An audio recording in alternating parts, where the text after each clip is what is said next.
بسم اللہ الرحمن الرحیم۔ السلام علیکم۔ تہجد کی عظمت اور فضیلت کا بیان۔ ناظرین، ہماری بدحالی اور سرو سامانی کا عالم یہ ہے کہ عبادتوں سے لگاؤ بالکل ختم ہوتا جا رہا ہے۔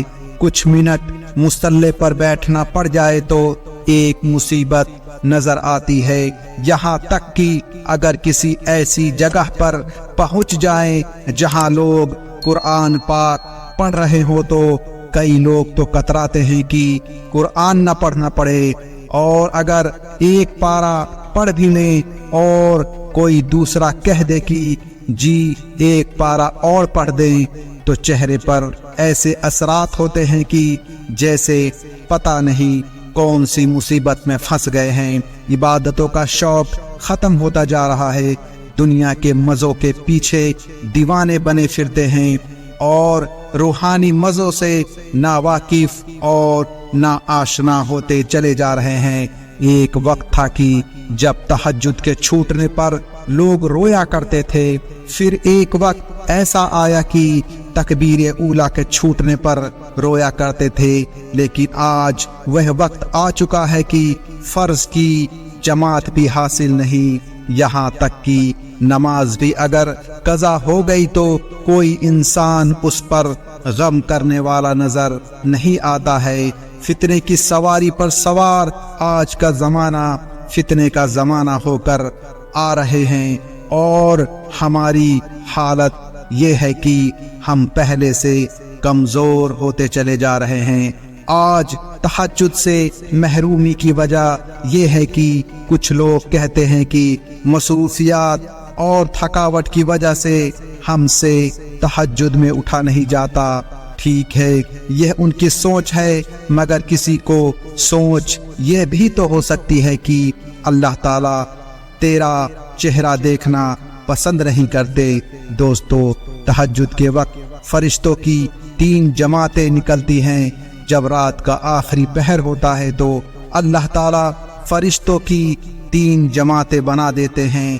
پہلی جماعت تھپکیاں دے کر سلانے والے فرشتے، اس جماعت کو اللہ تعالیٰ حکم دیتے ہیں کہ دیکھو، یہ میرے قریبی لوگوں کے جاگنے کا وقت ہے، یہ میرے چاہنے والوں کے لیے مجھ سے راز و نیاز کرنے کا وقت ہے۔ تم دنیا میں جاؤ، فلاں فلاں میرے نافرمان بندے ہیں، انہوں نے مجھے ناراض کیا ہوا ہے، تم ان کے سرحانے جا کر کھڑے ہو جاؤ اور تھپکیاں دے دے کر ان کو سلا دو تاکہ یہ سوئے رہیں اور ان کی آنکھ نہ کھلے۔ میں چاہتا ہی نہیں کہ یہ اس موقع پر میرے سامنے کھڑے ہوں۔ تو فرشتے آتے ہیں اور ان لوگوں کو تھپکیاں دے کر میٹھی نیند سلا دیتے ہیں۔ لہٰذا آپ دیکھیں گے کہ اکثر لوگ عشاء کے بعد گپے مارنا شروع کر دیتے ہیں۔ گپے مارتے مارتے جب تہجد اور قبولیت کا وقت شروع ہوتا ہے تو سوئے پڑے ہوتے ہیں۔ شادی بیاہ پر اس کی اکثر مثالیں آپ دیکھتے ہیں کہ عشاء کے بعد خوب گہما گہمی ہوتی ہے، کہتے ہیں کہ ہم ساری رات جاگتے رہیں گے، لیکن رات کے آخری پہر میں انہی لوگوں کو دیکھیں گے سب سوئے پڑے ہوتے ہیں۔ کیوں؟ اس لیے کہ یہ اللہ کے قریبی لوگوں کے اٹھنے کا وقت ہے۔ اللہ تعالیٰ ایسے وقت میں ان کو جاگنے نہیں دیتے۔ ہم سوچتے ہیں کہ ہم نہیں جاگتے، لیکن حقیقت یہ ہوتی ہے کہ اوپر سے توفیق ہی نہیں ہوتی، بہانہ تھکاوٹ اور کاموں کا بناتے ہیں۔ اللہ تعالیٰ اس وقت میں ان کا جاگنا بھی پسند نہیں کرتے، کیونکہ یہ ایسی برکت کا وقت ہوتا ہے۔ اب اس کا علاج کیا ہے؟ ہمیں چاہیے کہ ہم اللہ سے دعا کریں کہ اے اللہ، ہمیں بھی اپنا محبوب بندہ بنا لے اور تہجد میں جاگنے کی توفیق عطا فرما دے، آمین۔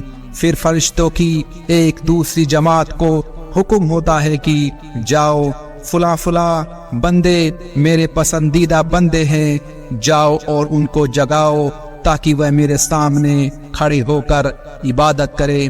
مجھ سے راز و نیاز کی باتیں کریں، وہ مجھ سے مانگیں گے اور میں ان کی جھولیاں بھر دوں گا۔ لہٰذا کئی لوگوں کو دیکھتے ہیں کہ باوجود اس کے کہ تھکے ہوئے ہوتے ہیں، تہجد کے وقت میں ایسے اچانک آنکھ کھل جاتی ہے کہ جیسے کسی نے اٹھا دیا ہو، ان کے اندر گھڑی فٹ ہو جاتی ہے، جیسے کہ آج ہم میں سے ہر ایک کے پیٹ کی گھڑی ہوتی ہے۔ کہتے ہیں کہ یہ پیٹ کی گھڑی ہمیشہ ٹھیک ٹائم پر الارم بجا دیتی ہے اور ہر بندے کو پتہ چل جاتا ہے کہ بھوک لگی ہوئی ہے۔ تو جیسے ہمارے پیٹ کی گھڑی ٹھیک کام کرتی ہے، اللہ والوں کے دل کی گھڑی ٹھیک کام کر رہی ہوتی ہے۔ وہ تہجد کے وقت الارم بجا دیتی ہے، کتنا ہی تھکے ہوئے کیوں نہ ہو، آخر پہر میں ان کی آنکھ کھل جاتی ہے اور وہ اپنے رب کے آگے کھڑے ہو کر اپنے رب کو مناتے ہیں۔ فرشتوں کی ایک تیسری جماعت ہوتی ہے، اللہ تعالیٰ ان سے فرماتے ہیں کہ جاؤ، جو لوگ میرے قریبی لوگوں میں سے ہیں ان کی جا کر کروٹ بدل دو، وہ چاہیں گے تو اٹھ کر نماز پڑھیں گے، تلاوت کریں گے اور مجھ سے مانگیں گے، اور چاہیں گے تو لیٹے رہیں گے۔ میں جس طرح ان کی عبادت سے راضی ہوں، اسی طرح ان کے سو جانے پر بھی راضی ہوں۔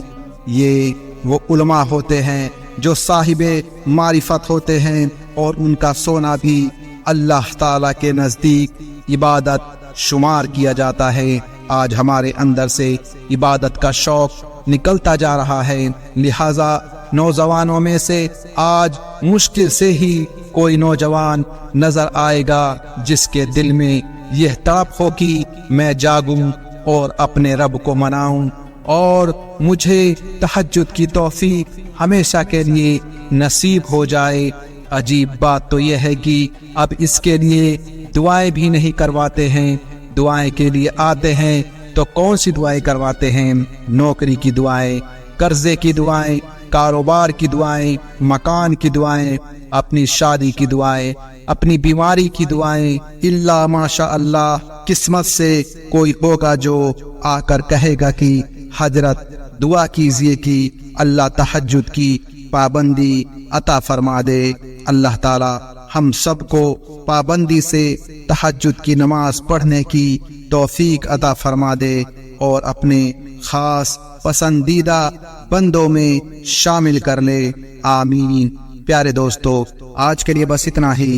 ہم امید کرتے ہیں کہ آپ کو آج کا یہ ویڈیو پسند آیا ہوگا۔ اس ویڈیو کو لائک، شیئر اور ایسی ہی ویڈیوز دیکھنے کے لیے چینل کو سبسکرائب کریں۔ ہم ملتے ہیں آپ کو اگلی ویڈیو میں، تب تک کے لیے السلام علیکم ورحمۃ اللہ وبرکاتہ۔